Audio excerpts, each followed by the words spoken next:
I am back today with a layout, a scrapbooking layout using my Cricut and one of the die cuts that I had found online, I think, or it was in my collection. I can't remember exactly where this die cut's from. If you guys are interested in knowing where this die cut is from, please let me know in the comment section below and I can look it up. I just don't remember. I get a lot of these and I just randomly find them and put them in my library of images, so I don't necessarily keep track of all of the places I get them from, but I can definitely look that up and I should be able to find it if you're curious. So this one's really cute. It looks like little citrus kind of slices, and I thought this was really good for a spring layout. This photo that I'm going to be scrapping today is a picture of me and my daughter at, I think, the zoo on Easter a couple years ago, and I really thought it was cute. Just a little selfie picture of us. That's pretty much the way I get most of our pictures of us together, is with my cell phone and doing selfies, because we're usually together by ourselves a lot when my husband's at work and such like that.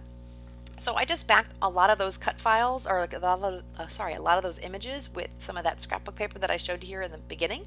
And so what I'm doing now is I'm just taking some clear gesso on the background here. Because I'm using a white cardstock, I like the clear gesso better. The white gesso does have kind of a, I don't know, kind of an off-white tinge to it, so I don't like to use that when I'm using a white background most of the time. It just kind of depends on what I'm doing. So I decided to use the clear gesso this time because I really wanted this crisp white background.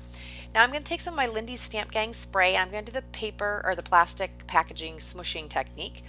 And I'm just kind of adding that on, and I just want that peeking around the outside of that cut file image that I was using. And I'm just using some packaging that came with some of my die cuts or something like that.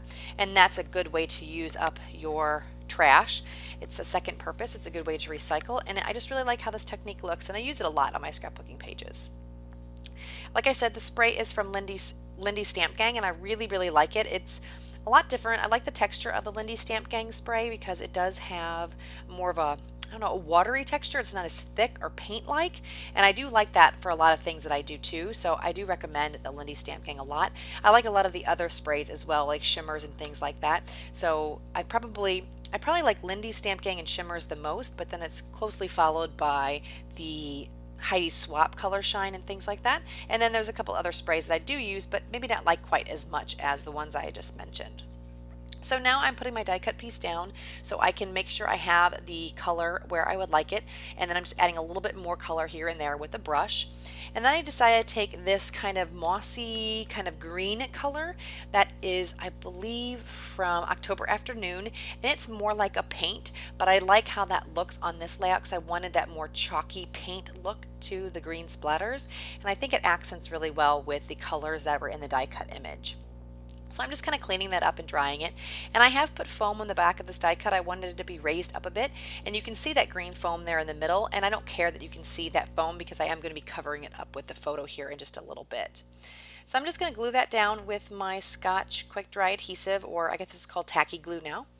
And now I'm going to start working on the embellishing of the layout. So I really like this fearless word, and I'm going to figure out how to incorporate it in my title. So you're going to kind of see at the very end of the video how that's going to look.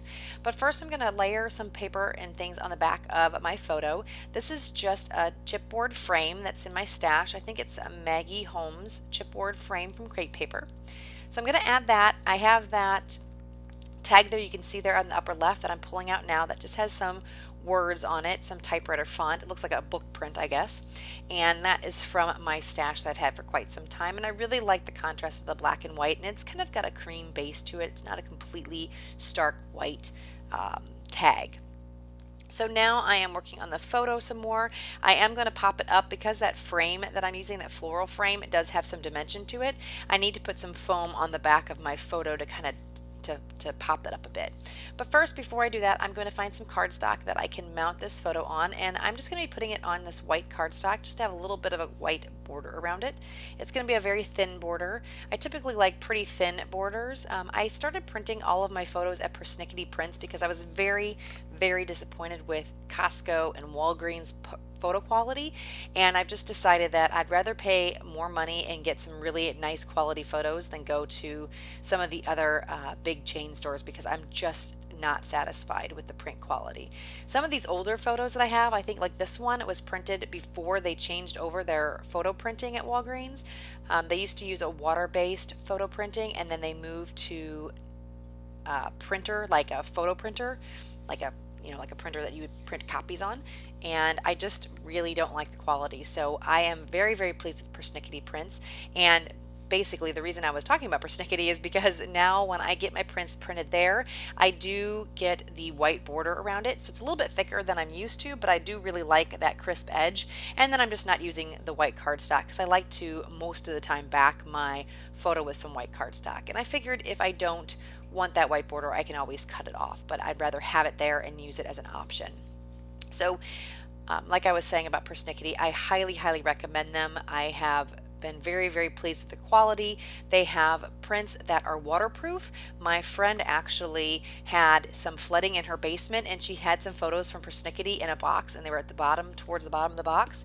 And when she ended up pulling them out, she was able to clean them off without any damage to them. So if that's not a testament, I don't know what is. So I highly, highly recommend the Persnickety prints, not only for their photo quality, but for their longevity. They use the old-fashioned photo printing, and I just really think it's pretty awesome. So I am not getting sponsored by them, but I am just so happy that I found a place to print my photos that I like what they come out as. So anyway, back to the layout. I have popped up my picture on some foam dots, and now I'm going to add some of these little feathers here. There are little wood veneer shapes that I think I got in a Scraptastic kit. I believe most of the paper and things like that from this is from a Scraptastic kit that I've had in my stash for quite some time, and I'm just going to use a little wood veneer what are they called? Feathers over there on the right hand side. I added a note to self, little tab at the top. And now I am just working on some other clustering. I do want to add something over there to the right of that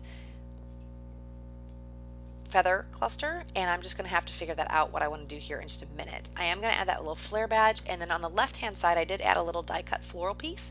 And that Fearless, I really, really, really like it there, but I'm going to end up putting it right there where I'm adding it now. And I'm going to add some other journaling with those little October Afternoon square font over there on the right hand side.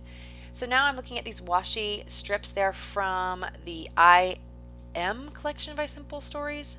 Is it called I Am? It's the thing that has this collection that has all the I Am pieces in it. I can't remember if that was the title or not. But anyway, I'm going to add some washi tape. That piece was a little too thick, so I'm going to pull a little thinner piece there. And I'm just going to tuck that on the right hand side of the photo. I felt that that cluster needed a little bit of anchoring, and I think this washi tape just adds just a little bit that it needed to feel like those feathers had a place to land. And then I also have that little flare there, and I believe it says "You Are Here." So I'm going to add in that little floral die cut piece, and then I believe I'm going to start working on the title here. And like I said, I'm going to use the font on the right hand side, and I am going to call it "Be Truthful, Gentle, and Fearless." So you'll see that here in a little bit. And oh, I forgot, I am trying to like tuck some things over there on the right hand side, but I think I end up just leaving it the way it is if I'm remembering correctly. Nothing just seemed to want to fit there, so I thought it was best just left simple as it already is. So I'm gluing that down, that note to self, and then here is where I think title, maybe, yes, working on the title. I'm just going to use my ruler to help place these. They're such a tiny sticker font. Normally I would use wax paper, but I don't believe I had any with me at the time. I was at a crop, so I just used my ruler to improvise, and it works really well actually. This is a good way to kind of move your font around, especially when you have this. I like the wax paper because you can kind of cut it up and put little pieces around the layout, but this works really well in a pinch. So that's pretty much my title. You're going to see here that I'm going to move it a little bit so it's kind of stacked on top of each other, and then the Fearless is going to go on the right of it. So I want to thank you guys so much for joining me. I'm just going to tidy up a few little things here, glue some stuff down, add my date stamp, and then this layout will be done. If you liked the video, please give me a thumbs up. If you haven't already, please subscribe. And if you have any questions, leave them in the comment section below. I love hearing from you guys, and I appreciate everybody watching the videos and giving me feedback. So thank you guys so much. I will talk to you again very, very soon. Bye. Have a great day.